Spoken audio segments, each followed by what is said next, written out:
There we go. Yeah, finally. Welcome to Expert Views on ADR Ever, a podcast about simplifying the traditional African method of settling disputes or the appropriate dispute resolution ADR in a bid to attract more users to settle their disputes or conflicts with mediation, ombuds, collaborative law, arbitration, restorative justice, early dispute resolution, negotiation, conciliation, and of course, early neutral evaluation. My name is DrChinweEgbunike, the Marketing Liaison of Ombuds Day 2024 American Bar Association Dispute Resolution and the host of Expert Views on ADR Video Ever podcast show. I'm delighted to welcome Professor Barney Jordaan to the Ever Show. He was a human rights lawyer in South Africa and is currently the program director of the Masters in General Management program at Vlerick Business School in Belgium. Prof is also the co-founder and chair of the Institute for Negotiation at leading business schools in South Africa. He wears many hats, so I've left the link to his profile below. Welcome to the show, Prof. Thank you so much, Chinwe. Just a small correction, if I may. It's the Institute for Negotiation Innovation. Oh, okay. It's a joint initiative between my business school, Vlerick Business School, and the University of Sherwood in Canada. And what we try to do is advance negotiation science, to bring negotiation practice and theory a little bit closer together, but also dispute resolution. All right. Thank you so very much. Nice to be on your show. Thank you. And I'm going to correct that later. Thank you so very much for pointing that out. So without further ado, the first question is, what is ADR and does it present a suitable mechanism for advancing discrimination, bullying, and harassment in the workplace? Okay. Look, there's so many definitions of ADR. Some refer to it as alarming drop in revenue. I prefer to make a distinction between what I call negotiated dispute resolution, which would involve mostly conciliation, mediation, intervention of ombuds,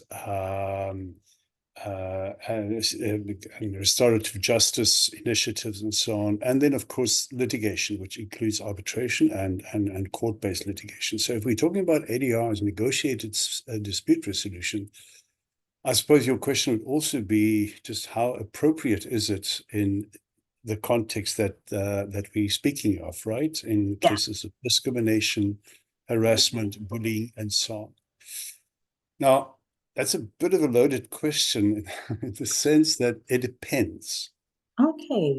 The big difficulty with processes such as mediation, of course, is the element of confidentiality. And that's okay when you're dealing with commercial disputes, when you're dealing with interpersonal disputes that don't involve people transgressing any particular rules, laws, company policies, and so on. So if people are in a conflict, an interpersonal conflict, of course, mediation, informal mediation processes can help. If they're involved in disputes, legal disputes, that can help to resolve the matter much more quickly and maybe benefit the relationship between the parties. But if there's an instance of discrimination, of harassment, of bullying, then the question is, how serious is this? Is this something where there was harm done, physical, mental, emotional harm done to the victim? And that is something I think that first needs to be investigated before we decide on what process to follow. If there's evidence, if there's no real evidence of actual harm, but the problem is more interpersonal, then of course the parties may be offered mediation, or the victim could be offered mediation as one way of trying to address the matter face to face with the perpetrator in absolute confidence. But if there's, and I use the term harm in a very broad sense, we have to look at it from the victim's perspective. If the victim feels harm has been done, I have suffered psychologically, emotionally, physically, or in other way, then I think the choice should be given to the person to say, these are the processes we have available. We have informal workplace counseling. We have trusted individuals, peers who can assist us. guide us through the processes. We can use mediation, internal workplace or external mediation. But there's also the possibility, perhaps, of criminal action being taken, of disciplinary action being taken. So I think if the issue is solvable between the parties and the victim is willing, then mediation can help to find a solution. But if it goes beyond that, then I think mediation is a process that could be offered to the victim as a possible way of dealing with the issue. But then the victim should be fully aware of the limitations of mediation, especially the fact that it's confidential. Because the mediator won't be able to go back to the company and say, hey, I found this and this and this, and this person is clearly guilty of discrimination. That's not the mediator's task. That can be the task of a fact finder who establish the facts, and then the decision can be made on the appropriate process. Oh, thank you so very much. So what you're saying, sorry, just to clarify this, is what you're trying to say, is it that it depends on the extent of the offense or behavior towards the employee? Yeah. One just got to look at it from the victim's perspective. If somebody complains of harassment or bullying, discrimination, then one to say, okay, let's investigate this. And then if it's found that these things actually happened, then we say, what is the most appropriate process? But here the victim needs to be given a choice. Okay. You can't simply, as an employer, say, hey, we are going to go into mediation to resolve this discrimination or harassment dispute. That depends on whether the victim is amenable to that or not. As I say, the main problem is the confidentiality that is required in mediation processes. And you don't want situations where serious instances of discrimination, harassment, and so on are kept hidden because of confidentiality of the mediation process. That's the downside of mediation.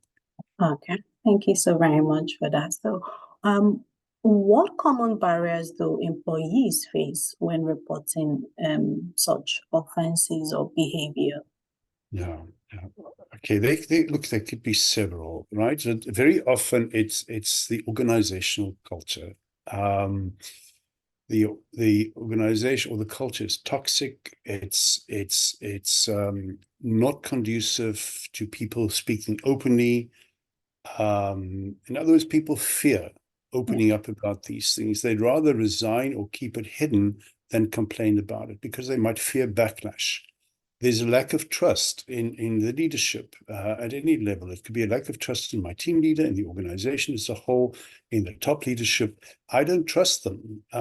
Therefore, I won't trust their advice and their support in these processes. That, I think, is a big problem in organizations in general.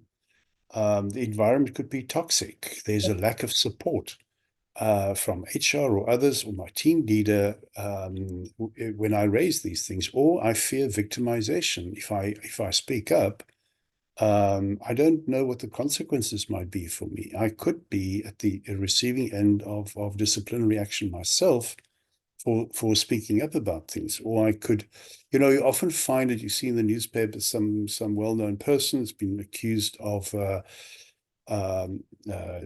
harassment, discrimination, and so on. And then the first response is to point fingers at the complainant and say they're lying.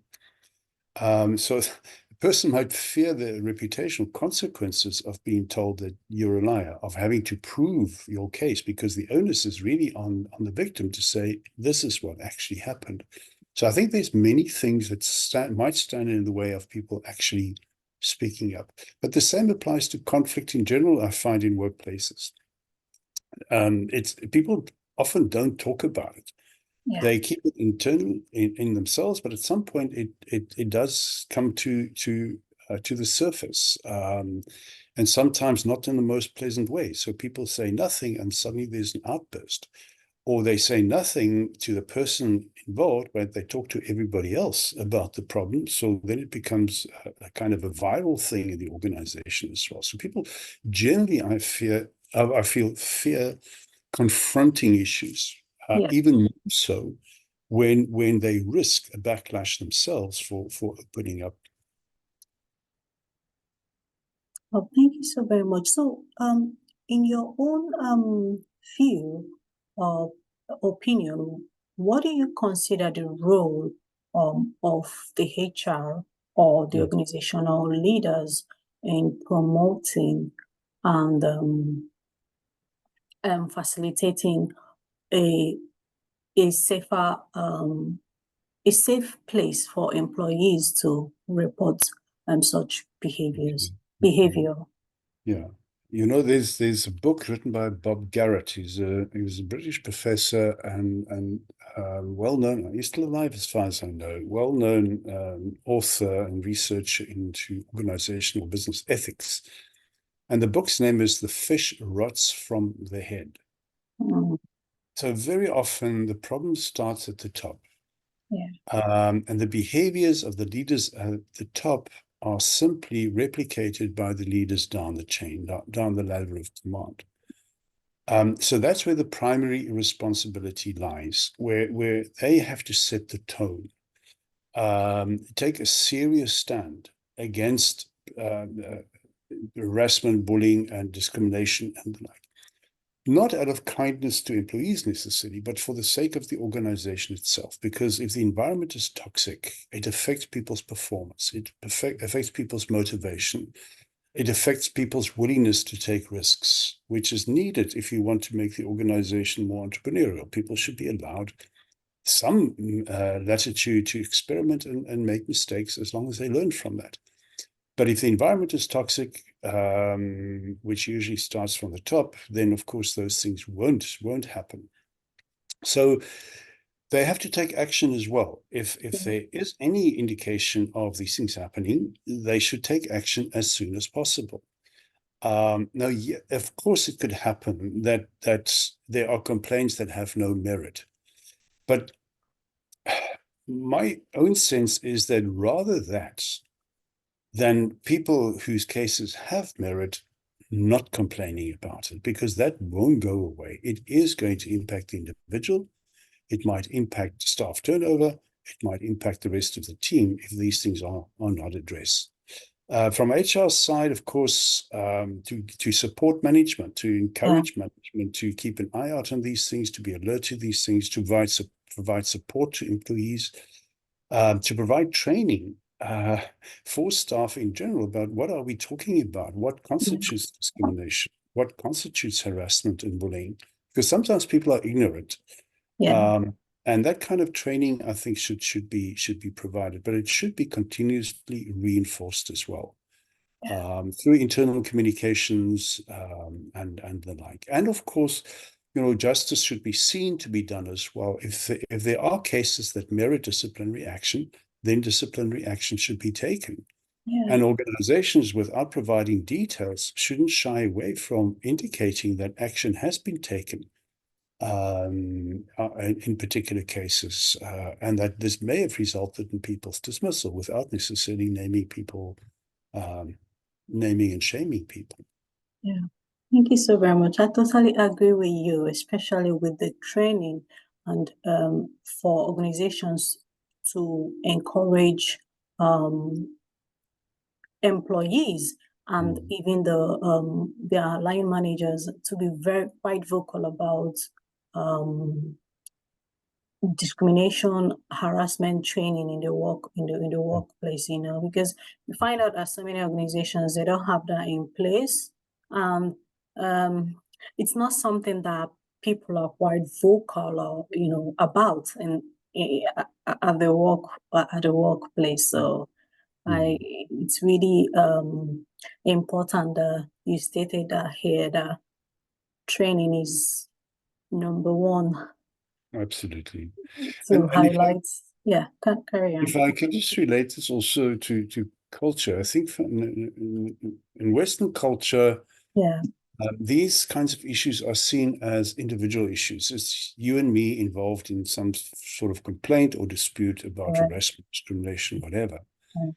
And we try to resolve this individual thing. So and maybe there's a mediator involved, and there's a dispute that has arisen around these issues, and the dispute is settled. But that doesn't mean that the underlying conflict has been resolved. Yeah. So even if mediation is appropriate, I think mediators also should be alert to the after effects of the intervention. And how can one help people reestablish their relationship so that they can work together again in some kind of cooperative manner? Yeah. But I think the other important thing is, I think if we look at it from a more collective African, Asian, Middle Eastern perspective, this is not just a problem between you and me. It's something that it might affect a larger community, and that community could be our team. Yeah. So my question would be, what is the responsibility of the larger team in helping to prevent these things from happening, and supporting people who might be the victims of this, so that people don't just look to HR for support, but that the team provides that kind of support. And I think that's a mindset thing. That is our view of conflict, either as an individual thing between you and I, or something that has a ripple effect into a broader community, which makes the broader community partly responsible for helping us resolve this. It's like it takes a village to raise a child. It's a similar kind of concept here, I think. Yeah. Oh, thank you so very much about it. So the question is, so how can organization create a culture of inclusion and diversity that encourages employees to speak up, when they are faced with such issues, or they experience bullying, harassment, or discrimination at their workplace? If I can just take a step back, of course, the one obvious answer is that organizations need to promote diversity and inclusion programs, provide the necessary training, explain to people what it is, provide processes that people can access if they have any issues in this regard. The difficulty, though, is I think that from what I read, there might even be a bit of a backlash against these kind of programs, and it will be the result of various things, a more conservative political environment developing, whatever. So these programs sometimes meet with resistance, but I think despite that, it's imperative that organizations do this again for their own sake. Because the organization's reputation can be damaged if there is a lot of this stuff happening. A leader's reputation can be harmed if these issues are not addressed, if people don't take action when they should take action. So you might have a bit of an uphill battle persuading people that they should attend these trainings and that they should adhere to the basic principles that underlie these kinds of trainings. Then, as I said, as management at the top should take a stand, a very, very clear stand, and reinforce the stand about them not tolerating this kind of behavior, and that action will be taken, of course, and then action should be taken and not just be threatened. Yeah. But I think that for me, the hardest thing is to give people a safe space to talk, to create a safe space where people can talk about their issues. And it goes broader than the important things of discrimination, harassment. It also goes to just general conflict that I have with somebody, unhappiness that I have. Yeah. How do we create a safe space where people say, hey, I feel okay to talk about this? And I think that has a lot to do with trust in the organization. The annual Edelman Barometer indicates that there's a massive decline in trust worldwide in every sector of society. So it's a tough task within an organization also to create higher levels of trust. But I think that is something that should come again from the top, where management shows that they are competent to lead, competent to deal with employment-related issues, that they have integrity, that they do as they say and that they say as they do, and that they demonstrate positive intentions towards staff. We are really here to help you and to make you feel safe. But that has to be more than just words, kind of a political statement, it also has to show in their actions. Because those are the ingredients of trust, right? Competent management, trustworthy management with integrity, and management with beneficial intentions towards staff. And if one can have that, if not in the organization as a whole, but within your team as a leader, you already create an environment where people might find it much easier to come and talk to you as the leader or to somebody else in the team whom they trust and whom they also trust to convey their concerns to the leader if they somehow feel a bit shy or hesitant to do it themselves.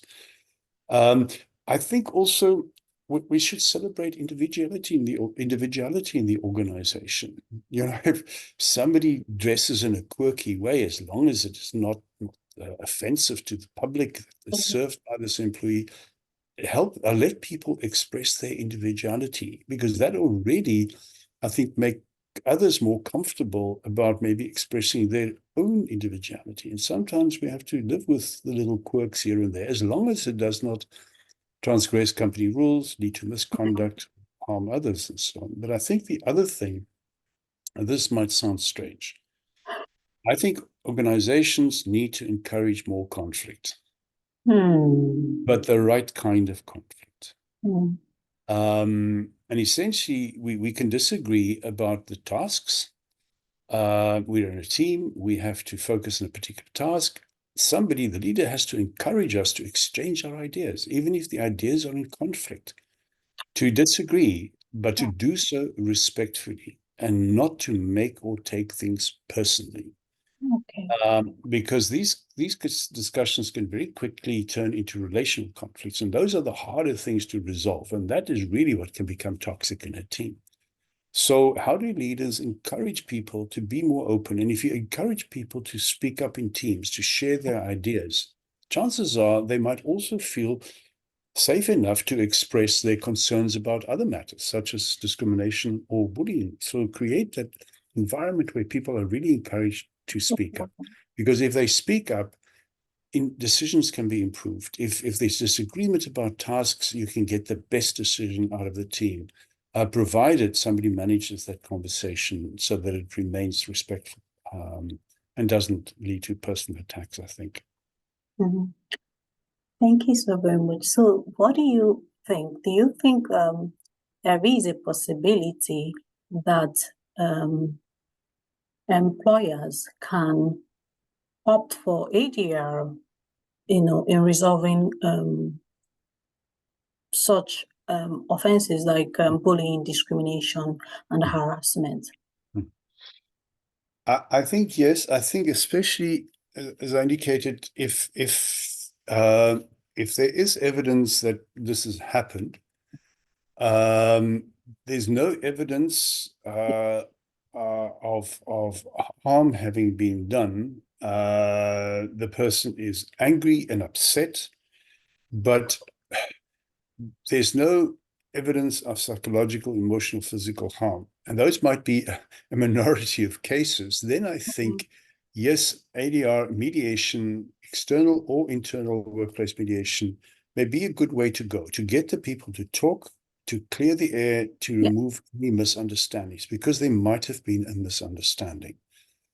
But ADR mediation can also be useful if people are in interpersonal conflicts, not necessarily about the issues we're talking about, but if they are interpersonal conflicts. It can be used to help people become more comfortable with conflict, to learn how to develop or to deal with their conflicts themselves, because good mediation practice is something that people might not just use at work, they might learn from that and actually apply it in their private lives as well.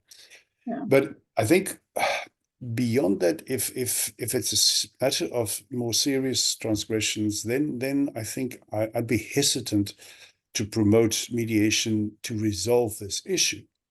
But I think mediation can be used if the parties are willing to deal with the after effects. In other words, if the issue has been settled about the discrimination, the harassment, the bullying, there was an outcome and the victim is satisfied with the outcome and is willing, then mediation can be used to bring the complainant and the perpetrator closer together.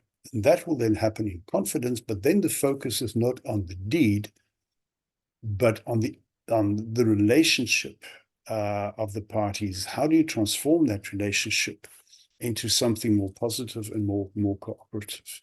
But I'm afraid very often, if these things happen, employees might leave. They Yeah. might be moved to another department because they no longer feel safe there. And unfortunately, I think that also limits the opportunity for mediation to be put to good use, as I've explained.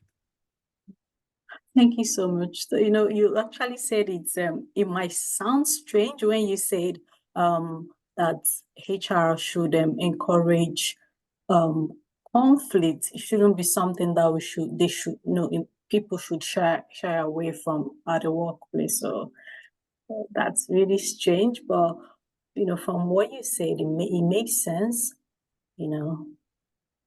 Well, maybe put it this way. I think it's the leaders in a team Yeah. who should encourage the conflict and create a safe space where people can disagree respectfully so that you can create better decisions, better understanding.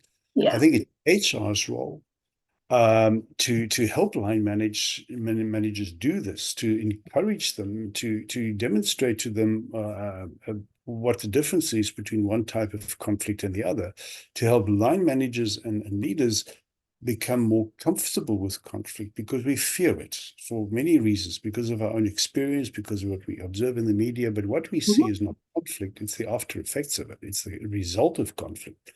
So make people feel safer or more confident when it comes to conflict, because conflict is simply my behaviors or you perceiving my behaviors to be affecting your goals. But it's your perception that what I do stands in the way of achieving your goals. That's conflict.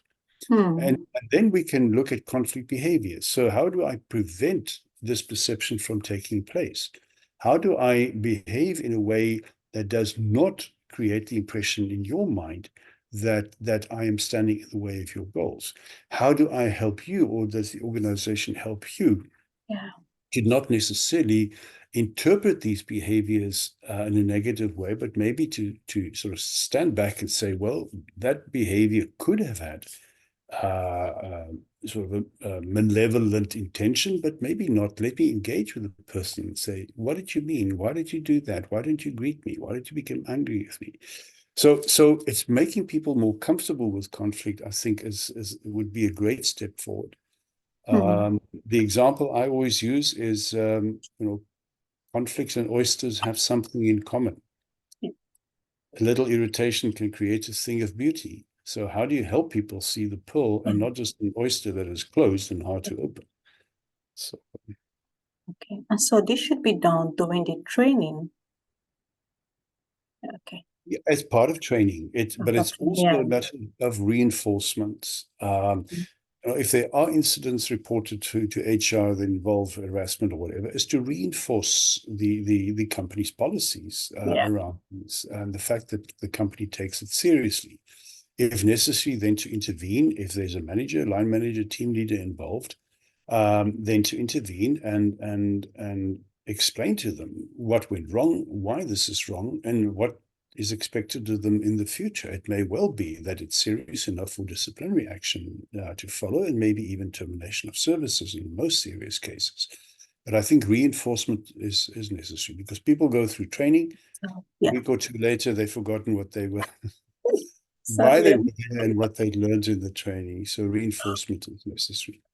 Okay, thank you so very much, Prof. This is a masterclass. I appreciate you sharing your insights and perspectives and the learning you've shared with us. And I believe that the HR in organizations and organizational leaders will embrace what you have stated here, and of course work towards creating a safe space for their employees to report bullying, discrimination, or harassment, whenever the case arises. And and it's not about creating safe spaces through litigation. I'm talking about creating safe spaces via ADR. So yeah, thank you. Thank you so very My much. pleasure. Thank you so much. I appreciate the invite, and yeah, good to talk to you. Same here. Thank you so very much. All the Cheers, best. bye. Bye-bye. Bye-bye.